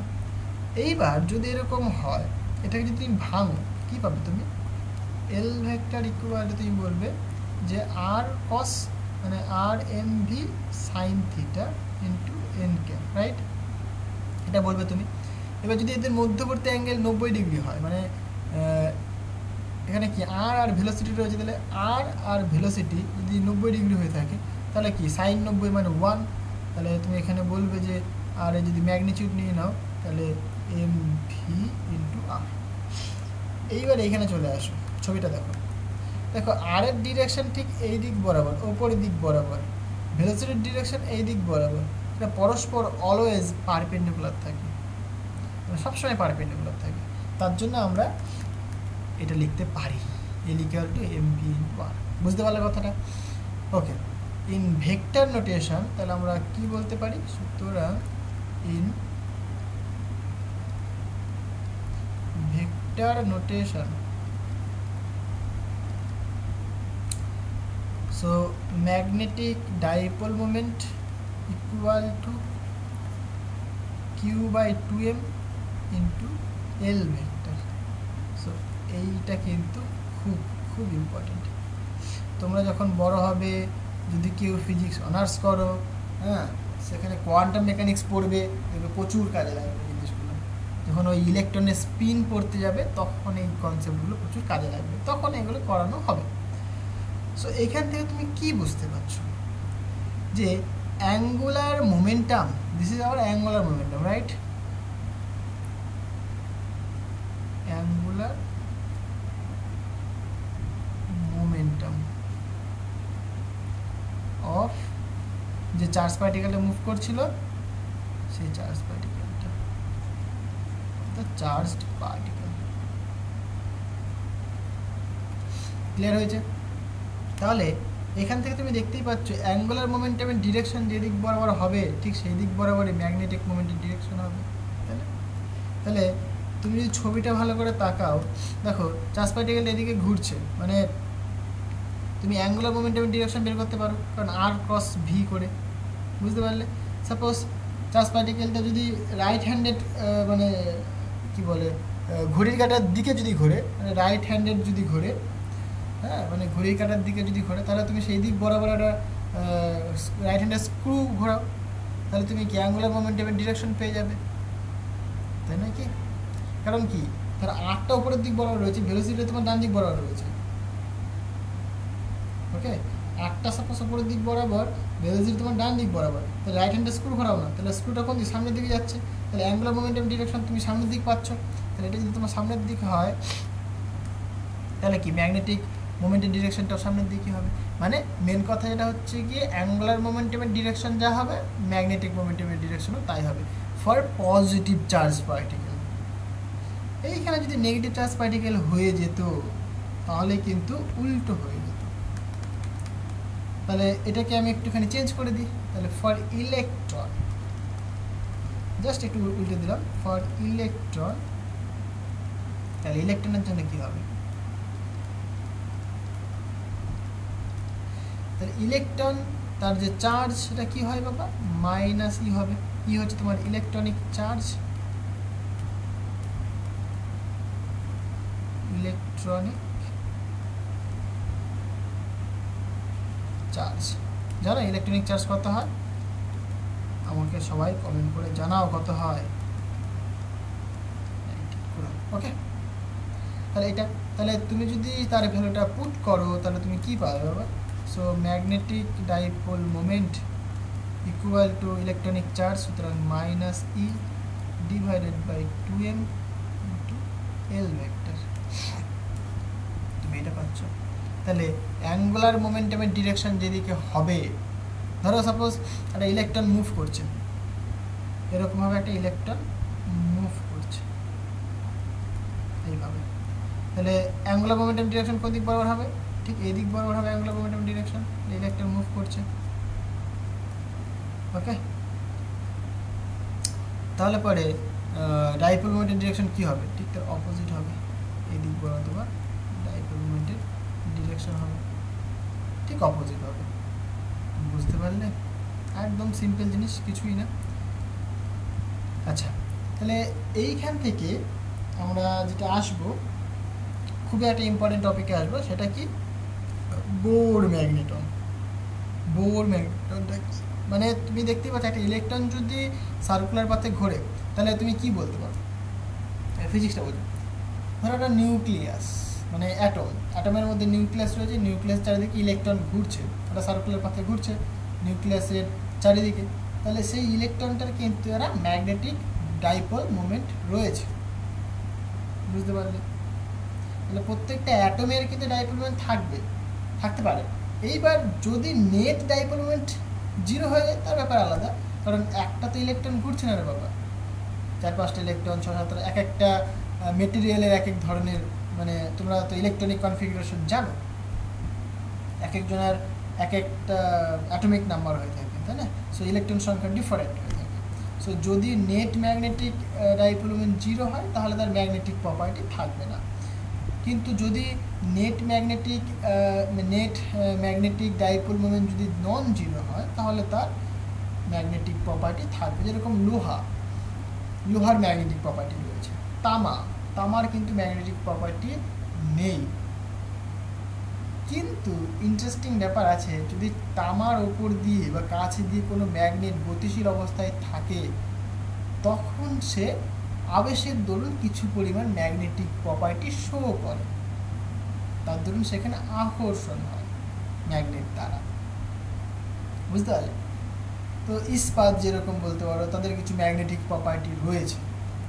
হ্যাঁ, তো ম্যাগনেটিক প্রপার্টি থাকার অর্থই হচ্ছে কি তাদের যে নেট ম্যাগনেটিক ডাইপোল মোমেন্ট অ্যাটমটার, সেটা কিন্তু নন জিরো হতে হবে। যদি নন জিরো হয়, তাহলে তার ম্যাগনেটিক প্রপার্টি থাকবে। বুঝতে পারলে? ওকে, তাহলে পরে আমরা যদি একটুখানি কোয়ান্টাম মেকানিক্সের দিকে ঢুকি, তোমরা হয়তো জানো বোরের পস্টুলেটস স্বীকার্য, 3টে স্বীকার্য দিয়েছিল, তাই তো? ফার্স্ট স্বীকার্য যেরকম বলেছিল যে ইলেকট্রন নিউক্লিয়াস চারিদিকে কি বৃত্তাকার পথে ঘুরছে, এবং তার যে অভিকেন্দ্র বল সেটা কি কুলম্ব ফোর্সের যোগান দিচ্ছে। দ্বিতীয়ত তিনি বলেছিলেন যে ইলেকট্রনটার যে অ্যাঙ্গুলার মোমেন্টাম সেটা কি অলওয়েজ কনজার্ভ থাকে, মানে কনজার্ভ মিনস কোয়ান্টাইজ থাকে। কোয়ান্টাইজড মানে সেটা যে কোনো ভ্যালু পসিবল নয়, ইন্টিজার মাল্টিপল হতে হবে, ঠিক আছে। So integer multiple of H cross তিনি বলেছিলেন। এবং থার্ড যে পস্টুলেটসটা তার ছিল সেটা বলছিল যে কোনো ইলেকট্রন যদি হায়ার এক্সাইটেড স্টেট থেকে যদি লোয়ার এক্সাইটেড স্টেটে যদি নেমে আসে, মানে হায়ার এক্সাইটেড স্টেট থেকে সাপোজ লোয়ার স্টেটে নেমে আসলো, তখন সে এনার্জি রিলিজ করে, ঠিক আছে। সেটা ফোটন আকারে বেরিয়ে যায়, ইলেকট্রোম্যাগনেটিক ওয়েভ আকারে বেরিয়ে যায়। আর যদি ইলেকট্রন লোয়ার স্টেট থেকে যদি আপার স্টেটে যায় তাহলে সে এনার্জি অ্যাবজর্ব করে। সো এই কিছু পস্টুলেটস তিনি দিয়েছিলেন, ওকে, পরমাণুতে পড়েছিলাম। আচ্ছা, আমি এখানে সেটাই কাজে লাগাবো যে বোর্ডের যদি আমরা সেকেন্ড পস্টুলেটসটা কনসিডার করি, যেখানে তিনি বলেছিলেন যে অ্যাঙ্গুলার মোমেন্টামটা কোয়ান্টাইজ থাকে। সো উই হ্যাভ, তাহলে অ্যাঙ্গুলার মোমেন্টামটা কোয়ান্টাইজড মানে এন ইন্টু এইচ ক্রস, ওকে। এন হচ্ছে তোমার প্রিন্সিপাল কোয়ান্টাম নাম্বার, এন এর মান অলওয়েজ ইন্টিজার হবে। এন 1 হতে পারে, 2 হতে পারে, 3 হতে পারে, 4 হতে পারে, ফ্র্যাকশন পসিবল নয়। আচ্ছা, h cross means h over 2 pi, okay. H is the Planck constant. এইচকে কী বলে থাকে, এইচের ভ্যালু যেটা হয়ে থাকে 6.626 ইন্টু 10⁻³ জুল সেকেন্ড। জুল সেকেন্ড কী করে লিখলাম আমরা, অ্যাকচুয়ালি প্ল্যাঙ্ক একটা হাইপোথিসিস দিয়েছিলেন, সেটাতে তিনি বলেছিলেন এন ইন্টু এইচ নিউ হবে, হ্যাঁ। এইচ হচ্ছে তোমার প্ল্যাঙ্ক কনস্ট্যান্ট, নিউ হচ্ছে তোমার frequency of the light, okay. আর আইনস্টাইন ফর ফোটনের জন্য বলেছিলেন যে এক একটা ফোটনের যে এনার্জি হয় সেটা তোমার E equal to H nu. So এখান থেকে তুমি বলতেই পারো যে H equal to E by nu. Nu হচ্ছে তোমার ফ্রিকোয়েন্সি আবার টাইমের সাথে রিলেটেড হয়ে থাকে 1/টাইম। এটাতে তুমি যদি ইউনিট দেখো তাহলে এনার্জি বা জুল হবে, আর নিচে ফ্রিকোয়েন্সি মানে হার্জ বলতে পারো, অথবা 1/সেকেন্ড বলতে পারো। সুতরাং 1/সেকেন্ড যেহেতু টাইমের সাথে রিলেটেড, সুতরাং জুল ইন্টু সেকেন্ড, ওকে। এটা তোমার হয়ে থাকে। আশা করি জিনিসটা বোঝাতে পারলাম। সো এটা হয়, তাহলে এখানে তুমি যদি পুট করো, সুতরাং L equal to n h divided by 2 into pi. আর এল এর ভ্যালু তুমি এখানে ক্যালকুলেট করেছো, ঠিক আছে। তাহলে এল এর ভ্যালুটা তুমি এখানে পুট করে দাও, হ্যাঁ। তাহলে এল এর ভ্যালু যদি পুট করে তাহলে সুতরাং আমরা কী বলতে পারি যে magnetic dipole moment equal two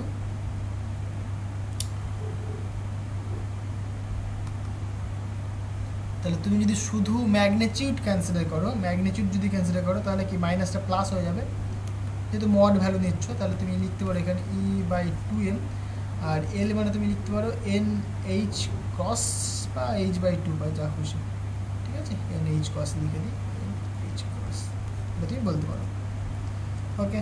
তাহলে এইখানে যেটা হয় দেখো, so magnetic dipole moment equal to N into EH cross divided by 2m। এই যে টার্মটুকুনি, এইটাকে আমরা বলে থাকি Bohr magneton.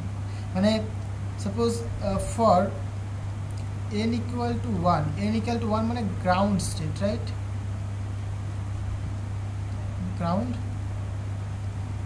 Ground state or first Bohr orbit, আর তুমি বলতে পারো Bohr orbit, okay, Bohr orbit. যেহেতু বোর অরবিট, তাহলে বোর অরবিটের ক্ষেত্রে তুমি কি পাচ্ছ যে PM E into h cross divided by 2m, এটা তুমি পাচ্ছ, ঠিক না। এটাকেই বলে থাকি আমরা বোর ম্যাগনেটন, সেটাকে সাধারণত মিউ বি দিয়ে রিপ্রেজেন্ট করা হয়ে থাকে। So EH cross divided by 2m, so this is called, খুব ইম্পর্টেন্ট, বোর ম্যাগনেটন, হ্যাঁ।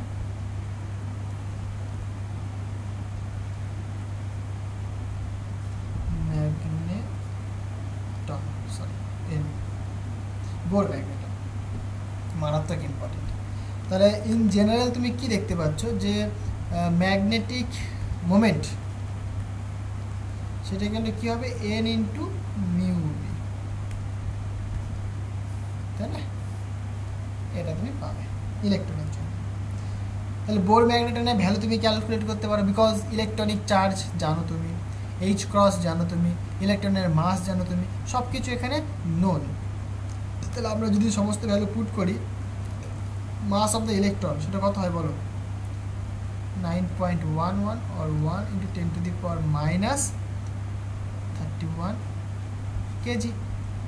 H তুমি জানো 6.626 into 10 to the power minus 34 joule second, আর এটাকে 2 পাই দিয়ে ভাগ করবে, হয়ে গেল। ইলেকট্রনিক চার্জ সেটাও তুমি জানো 1.6 10 to the power minus 19 coulomb. তাহলে সমস্ত ভ্যালু যদি তুমি পুট করো তাহলে তুমি বোর ম্যাগনেটনের যে ভ্যালুটা পাবে সেটা কত আছে অ্যাপ্রক্সিমেট, এগুলো মনে থেকে যাবে তোমাদের প্র্যাকটিস করতে করতে। 9.27 into 10 to the power minus 24, ইউনিটটা কী হবে? Ampere metre square. কী করে আসলে অ্যাম্পিয়ার মিটার স্কোয়ার? কারণ আমরা সবাই জানি যে কি বলে ম্যাগনেটিক মোমেন্ট মানে current into loop area, so কারেন্টের ইউনিট তোমার অ্যাম্পিয়ার, আর লুপ এরিয়া তার ইউনিট কিন্তু এখানে মিটার স্কোয়ার, যেহেতু আমি এসআই সিস্টেম কনসিডার করছি। ফাইন, তো ভ্যালুগুলো তোমরা পুট করো, তোমাদের কিন্তু আনসার চলে আসবে। খুব ইম্পর্টেন্ট। হ্যাঁ, আশা করি জিনিসগুলো সব বোঝাতে পারলাম। ওকে, তার মানে এখান থেকে তোমরা বুঝতে পারছো যে একটা অ্যাটমের মধ্যে যে ইলেকট্রন ঘোরে তার কিন্তু একটা ম্যাগনেটিক প্রপার্টি রয়েছে, ম্যাগনেটিক মুভমেন্ট আমরা পাই। এই আমাদের পৃথিবীটা ঘুরছে, তুমি বাড়িতে ক্যালকুলেট করো, পৃথিবীটা নিজের অক্ষের চারিদিকে ঘুরছে, মানে তার একটা স্পিন মোশন রয়েছে, তাই তো? মানে দুটো মোশন হয়, এক অরবাইটাল মোশন, একটা স্পিন মোশন। অরবাইটাল মোশন মানে কোনো একটা কিছুর রেসপেক্টে ঘুরছে, যেরকম ধরো মানে কি বলবো, পৃথিবীটা সূর্যের চারিদিকে ঘুরছে, এটা হচ্ছে অরবাইটাল মোশন। আর পৃথিবী নিজের অক্ষের চারিদিকে ঘুরছে, এইটা তার স্পিন মোশন। বাংলায় বলে আহ্নিক গতি, যেটা নিজের অক্ষের চারিদিকে ঘোরে, আর যেটা সূর্যের চারিদিকে ঘুরছে যেটাকে বলে আমরা বার্ষিক গতি বা অরবাইটাল মোশন। মানে মেনলি যখন কোয়ান্টাম মেকানিক্স পড়বে তখন কি অ্যাটমিক ব্যাপার নিয়ে পড়বে, তো অ্যাটমের ক্ষেত্রে তুমি দেখবে ইলেকট্রনটার নিজস্ব একটা মোশন রয়েছে নিজের অক্ষের চারিদিকে, সেটাকে আমরা বলি স্পিন মোশন। স্পিন, ইলেকট্রনের যে স্পিন, এইটা একটা তার ইন্ট্রিনসিক প্রপার্টি। এটা কোয়ান্টাম মেকানিক্সের একটা চ্যাপ্টার, ইলেকট্রনিক স্পিন। তো এগুলো যখন তোমরা অনার্স দেবে তখন আরও ভালো করে শিখবে। সো ইলেকট্রনিক স্পিন মানে স্পিন অফ ইলেকট্রন বলি, তাহলে বেশ সুবিধা হবে। So spin off an electron, তাহলে একটা ইলেকট্রনের যে স্পিনটা কী করে আসে? স্পিন হচ্ছে তোমার মানে ইলেকট্রনের একটা intrinsic property. This is an intrinsic property. Intrinsic property, কেন ইন্ট্রিনসিক প্রপার্টি বলছি আমি কথাটাকে? দেখো, যখন একটা বাচ্চা জন্মগ্রহণ করার সাথে সাথে সে কিন্তু কথা মানে হাসতে পারে না, তাই না? কিন্তু কি করতে পারে? কান্না করতে পারে। তাহলে জন্ম হওয়ার সাথে সাথেই সে কান্না করছে, এই যে কান্না করছে ওইটা তার ইন্ট্রিনসিক প্রপার্টি, মানে জন্মের সাথেই একটা প্রপার্টি যুক্ত হয়ে আছে, কান্না। এর জন্য মানুষের মধ্যে দুঃখের শেষ নেই, মানে দুঃখ অটোমেটিক আসে, কিন্তু সুখ তোমাকে অর্জন করতে হবে। বুঝতে পারলে? দুঃখ অটোমেটিক আসবে, কান্না অটোমেটিক আসবে, কিন্তু সুখ, শান্তি, এগুলো তোমাকে কিন্তু অর্জন করতে হবে। সেটাই বলছি আমি, এই যে যেগুলো মানে জন্মের সাথে সাথেই ছিল সেগুলোই হচ্ছে তার ইন্ট্রিনসিক প্রপার্টি। ইলেকট্রনের স্পিনটাও ঠিক একই রকম, জন্মের সাথে সাথেই তার সাথে ছিল। বুঝতে পারলে? সেটাই তার ইন্ট্রিনসিক প্রপার্টি। আমরা বিশাল ডিটেলে যাব না স্পিন সম্পর্কে, জাস্ট দুটো জিনিস বলবো। যদি ঘড়ির কাঁটার দিকে ঘোরে ইলেকট্রনটা, তখন সেটাকে বলি আমরা আপ স্পিন, সেটাকে রিপ্রেজেন্ট করি আমরা মানে আপ অ্যারো দিয়ে, এটা অর আপ স্পিন। আশা করি দেখা যাচ্ছে, আপ স্পিন। আর যদি ঘড়ির কাঁটার ঠিক বিপরীত দিকে ঘুরে তখন সেটাকে আমরা রিপ্রেজেন্ট করি ডাউন স্পিন। এটা আর ডাউন। তাহলে ইলেকট্রনের দুটো স্পিন থাকে, এক আপ স্পিন আর এক ডাউন স্পিন। তোমরা পাউলি এক্সক্লুশন প্রিন্সিপাল পড়বে, তারপরে আউবাও প্রিন্সিপাল পড়বে, সেই সব জায়গাতে কিন্তু অনেক কিছু শেখানো হবে। যখন ওগুলো আসবে তখন বলবো, আমি সেগুলো আর যাচ্ছি না সেই দিকে, কারণ ওইদিকে গেলে পরে একটা মানে অনেকটা জিনিস বলতে হবে ওগুলো, সো ওগুলো একটা ক্লাস নিতে হবে ওগুলো নিয়ে। তো এই সেমিস্টারে তোমাদের সেগুলো নেই, পরের সেমিস্টারে তোমরা পাবে, সেগুলো নিয়ে খুব ডিটেলে আলোচনা করবো, খুব সুন্দর সুন্দর জিনিস শেখাবো, চাপ নেই। কোয়ান্টাম মেকানিক্সটা পড়ে মজা পাবে, ঠিক আছে? তো সেটাই।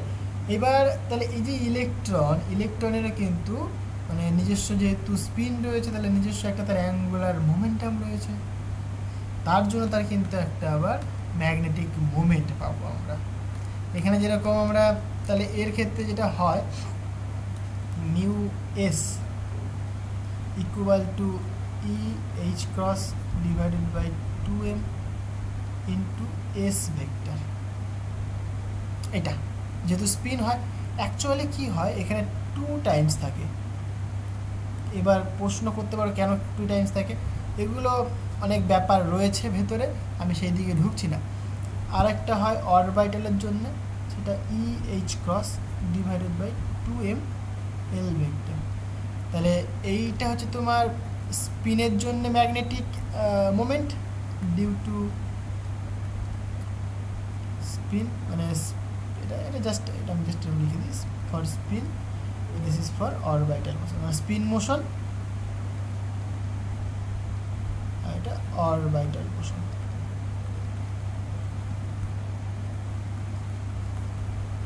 বুঝতে পারলে?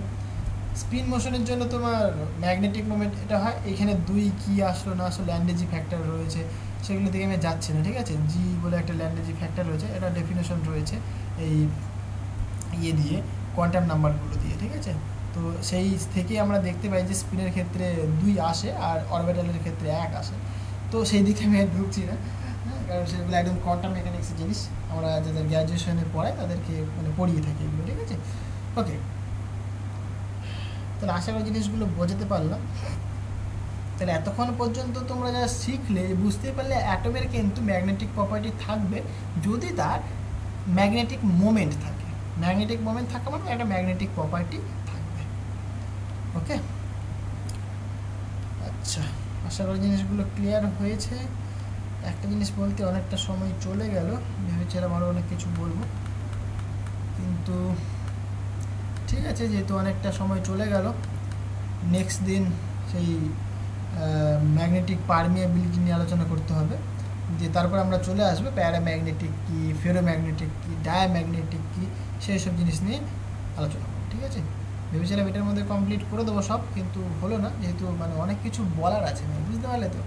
কারণ ওপর দিয়ে চলে গেলে না কিছু শিখতে পারবে না, ঠিক আছে? সো বুঝে বুঝে জিনিসগুলো পড়লে পরে কি যে কোনো কোশ্চেনের আনসার তোমরা করতে পারবে, কাউকে বোঝাতে পর্যন্ত পারবে। হ্যাঁ, সেটাই ইম্পর্টেন্ট না, মানে শুধুমাত্র মুখস্থ করে পরীক্ষায় পাস করে গেলাম সেটাতে কিছুই হবে না। হ্যাঁ, ফিজিক্সটা বোঝা, ইউনিভার্সটাকে বোঝা, ফিল করা, তবেই তো মজা লাগবে যে আমাদের নেচারে কি হচ্ছে, কি ইন্টারেস্টিং জিনিস রয়েছে, তাই না? সেই জিনিসগুলো তো বুঝতে হবে। সো বোঝার উপর সব কিছু ডিপেন্ড করে। এই যে পৃথিবী ঘুরছে, তুমি পৃথিবীর জন্য ম্যাগনেটিক মোমেন্ট ক্যালকুলেট করতে পারবে। পৃথিবী ঘুরছে মানে পৃথিবীকে তুমি ইলেকট্রনের সাগর ক্যান্সারে করে দেবে, ইলেকট্রন মুভ করছে মানে তুমি কারেন্ট ক্যালকুলেট করতে পারবে, তাই না? তাহলে সেখান থেকে তুমি ম্যাগনেটিক মোমেন্ট ক্যালকুলেট করতে পারবে। তাহলে এই দেখো কত ইন্টারেস্টিং ব্যাপার রয়েছে, সেগুলো বুঝতে হয়, প্রত্যেকটা জিনিস বোঝার আছে। চলো, তো ঠিক আছে, আজকে এই পর্যন্তই থাক, দেখা হবে আবার নেক্সট ভিডিওতে। আর ভিডিওটা তোমার বন্ধুদের সাথে শেয়ার করো, অনেক বেশি করে শেয়ার করো ভাই, ঠিক আছে? আর ভিডিওটাতে লাইক করে দিও, তোমরা কিন্তু লাইক করো না, লাইক করে দিও, লাইক করো আর তোমার বন্ধুদের সাথে শেয়ার করো, গ্রুপ যে কোনো গ্রুপে তোমরা কিন্তু শেয়ার করো, তোমাদের ভালোবাসার জন্যই সব। তো চলো, দেখা হচ্ছে নেক্সট ভিডিওতে। তো সো থ্যাংক ইউ।